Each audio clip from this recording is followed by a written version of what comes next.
Welcome to Learn and Love Music. I'm Duane Hulbert. Today we're going to look at one of the early works of Ludwig van Beethoven, his Opus 2 number 2. And it is a great piece of music. It's early Beethoven, it's very classical, but it's fabulous. It shows us what Beethoven was like as a young man, about 20 years old.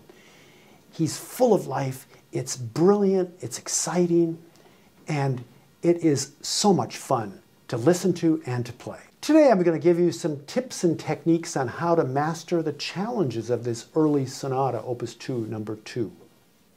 So let's get started with this wonderful early work of Beethoven. So tip number 1, how to master 30-second notes in Opus 2 number 2. This piece is full of technique and a lot of splashy playing. A lot of it has to do with these 30-second notes that go by very, very quickly. Right at the beginning, Beethoven writes this excerpt. And these notes, it's just a scale going downward, but they have to sort of really fly by. Don't dig in, just let them kind of float across the keys. In this opening passage, you'll hear Beethoven in a very jolly mood. They're really light, really fast notes, and some brilliant technique going on right from the beginning. And one of the things about playing 30-second notes, in the case here we have 5 notes, 4 30 seconds and 1 quarter note. And we want those to be fast, but they have to be really, really clean. No pedal. Listen to the question and answer motives that Beethoven uses at the beginning. It's short with 8th note, quarter note, staccato, and then 30 seconds real quick. He does this twice. Here it is. Here are the short notes, fast ones. Again, and then short. It's a wonderful opening. It's so playful, and you know, it's not like some of the really dark, dreary Beethoven sonatas. This one is all about fun. So how can we make these brilliant? Your fingers have to be very light, and there has to be a spark to them. If you play them slowly, and as you go faster, and I find it's helpful to really float your hands into the keys and then release them up. It's not a scale like that, it's... And then he does it again. It's almost like a little chortle, a little laugh. He's having fun with this right from the beginning. And here's another tip. At the bottom of the first page, Beethoven keeps going with that 30-second note motive, but now he throws in a lot of notes, a lot more than just the beginning. And what we have here is a run in the left hand, and then a run in the right hand, and then left hand, and right hand. But they have to be really very brilliant. When you're practicing these, you not only have to be accurate with the notes, but you have to get a sparkle into the sound of it. Almost like as if the notes are short in a way. Listen to this passage on the bottom of the first page. All of the technique sort of passes between the right hand and left hand. Triplet sixteenths. Let's listen to it slowly first.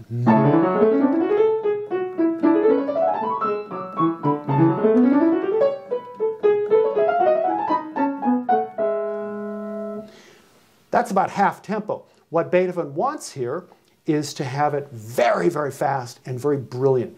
The 16th note triplets are what makes it really sparkle. Here it is up to tempo.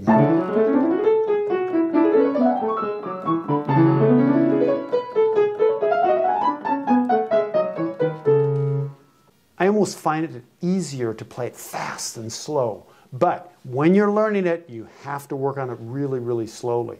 In fact, I know I've talked a lot about rhythmic exercises. This would be a great example where you can work on the triplets this way. So on the right hand. And then he goes on to a little bit of a chromatic kind of sound in the bottom of the first page. without stopping. Very playful, technically difficult. Stay light with your fingertips. It's almost as if you're playing close to the keys, but with a staccato touch. Never does it become phrased. You'll notice in this first section, whenever you have 32nd notes, he doesn't put a phrase line over it. He just puts them, they all have to be sparkling like a bright light shining at us. On the second page, you'll see that Beethoven has put in this accompaniment line that almost seems a little bit like what we call Alberti bass. Alberti bass is found a lot in the classical period. Beethoven used it a lot. But Alberti bass would sound something like this.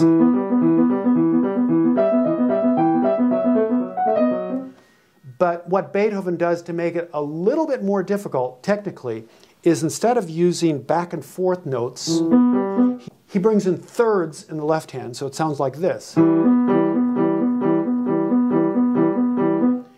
The difficult thing about this is the top note is played with the thumb. But we know that we don't want to hear this kind of sound. We want to hear the thumb extremely light. So it just sort of shimmers. And it's a great effect. But the most important thing is keep your thumb really, really light. So I'm going to start with sort of a medium tempo.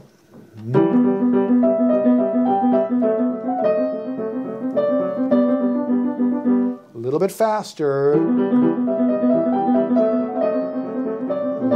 a little bit faster yet.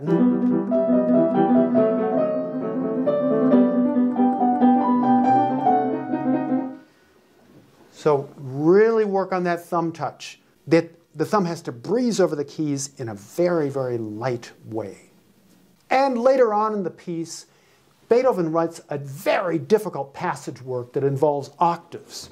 So as we look at it, we see that Beethoven wrote 1, 5, 1, 2, 5, 1, 2, 5, 1, 1, 5, 1, 2, 5, 1, 2. I remember when I first looked at this, I thought it was impossible to do that. And so what I did is I just couldn't do it. And what I realized is that on Beethoven's piano, he had a very, very light touch on his piano. So he could do. What Beethoven could do that we can't do is he could play really, really fast with those octaves. And so I do something called a cheat. All classical music performers use what we call a cheat. You have a chord in your left hand, and you have triplets in your right hand. But why not, since the left hand's not playing, why not do a cheat? This is chord, and then do right, left, left, right, left, left, right, left, left, right, left, left, right, left, left, right, left, left. And as you go a little faster, we keep up that sort of brilliance. It works much better than trying to follow what Beethoven wrote. So this shows up in a few times in the piece, so make sure you keep these triplet octaves clean by just bringing the right hand, left hand working together in order to make it happen. In this Beethoven sonata, you'll note that he has 4 movements. Most classical composers use the fast, slow, fast, so you have 3 movements in it. But what Beethoven threw in is he put in what we call a scherzo movement. And scherzo means like a joke. And in the scherzo passage of this piece, it's the 3rd movement, he marks it allegretto. It's very fast and very, very light, but it has to be done with a real snap to it, a really kind of brilliant kind of touch. And when I do it with the right hand, it's fairly easy. 2, 1, 4, 2, 5. Do a little faster. And just let it kind of scintillate in a way. I love playing that passage. And the gestures are not downward, they're up. Just let it fly in the air. Another one, and then play it really soft too. Put it all together. Nice, playful, fun technique here.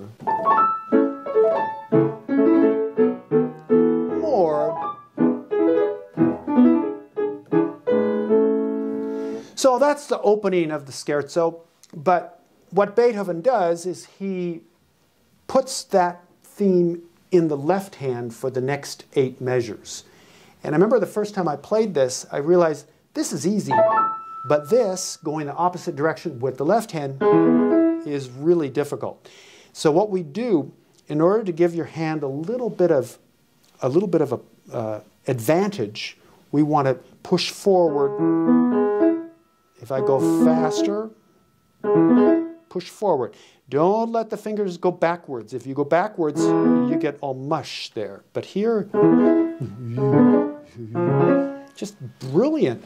And very light and starting down on the first note and then flying upward on the last one. Up.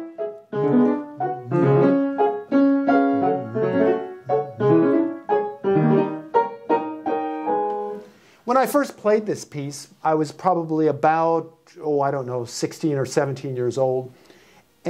I found that passage to be the most difficult passage in the piece. But the trick is light and upward in the phrasing. And finally, this last movement is also a lot of fun. It has arpeggios and brilliant passage work. The opening starts off grazioso. And it's not meant to be brilliant, it's just more like fun.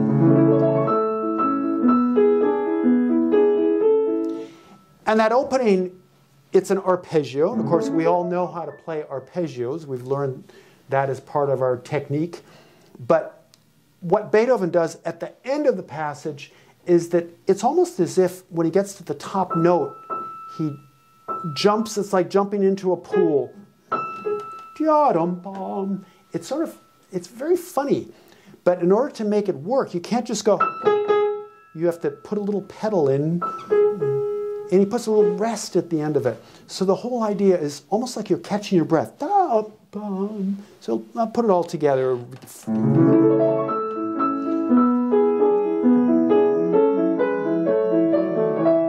I'll do it again. And one more thing. Make sure when we have that rest after the big jump that there's a little space there. So always provide that space. Here we are. Space. Another space. It's very subtle. Almost like, it's like a little breath in that spot. That's what gives it charm. And one bonus tip at the end. There's a little middle section to this last movement where Beethoven switches to a minor key. Instead of A major, which is bright and cheery, this dark minor key comes in with triplets. Almost as if it's almost like a joke in a way. But I love this passage. He writes it staccato sempre. And when we have triplets in the right hand, it has to be all pretty strong. When we do that, we're not playing a scale, we're playing all down, down, down, down, down, down, down, down. The two things in this piece are contrasting. The smooth, elegant A major section and the powerful triplet section in the middle. And he marks it staccato sempre. This is what it sounds like. Sforzandos, staccato notes, really strong.